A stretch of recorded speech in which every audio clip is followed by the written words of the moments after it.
Today, we're diving into an important topic for Arkansas Realtors in light of the settlement practice changes. The burning question on everyone's mind is, how do you get paid? There are several methods to consider, and understanding them is crucial, not only for the protection of your clients and your compliance with the NAR settlement, but also for your success in the industry. First up, one common way to structure your payment is by requesting in the real estate contract that the seller pays buyer broker compensation. This means that when the property is sold, the seller will pay you the compensation amount agreed upon between you and your buyer. It's a straightforward method that many brokers use. Another option is establishing a broker-to-broker compensation agreement. This involves creating a written agreement with another broker, outlining how and when compensation will be paid. It's a flexible approach that can work well in certain situations. Of course, there's also the possibility for the buyer to pay you directly. This could be a full commission or a partial payment, depending on what you and your client agree upon. Being transparent about this option sets clear expectations, and it helps keep you in step with the settlement terms.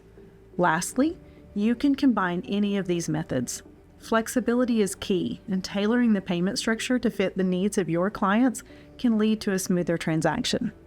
However, as we explore these options, it's essential to keep some important ethical considerations in mind. One of the biggest considerations for our members is compliance with the Code of Ethics and the Arkansas Real Estate License Law and Commission rules. For example, did you know that if your client requests to see a property and the seller is not offering buyer broker compensation, the Code of Ethics requires you to show them that property? It's true. If your buyer is relying on the seller to pay your compensation, it is up to you to have a conversation with your buyer at the beginning of that agency relationship, which would outline the steps that you would take in the event that the seller will not agree to pay any or all of your compensation. Remember, you cannot refuse to show a property simply because the seller isn't offering buyer broker compensation. It's vital to ensure that all clients have fair access to properties, regardless of the compensation being offered. A good rule of thumb here is don't make decisions for your buyer. Always let your buyer decide. Additionally, always uphold your fiduciary duty to your clients. This means prioritizing their interests and providing them with all relevant information about their options for compensation. Last, but definitely not least, in matters of compensation, as in all real estate activities, the principal broker bears ultimate responsibility for their agents, so your broker should be guiding you in developing and utilizing each of these options. You should also keep in mind the importance of avoiding the unauthorized practice of law.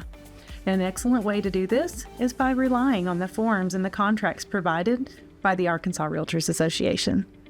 By understanding these payment structures and keeping ethical practices at the forefront of your business, you can navigate today's ever-changing real estate landscape effectively. The Arkansas Realtors Association will always be here to help. If you have any questions, feel free to reach out. Thanks for watching and happy selling.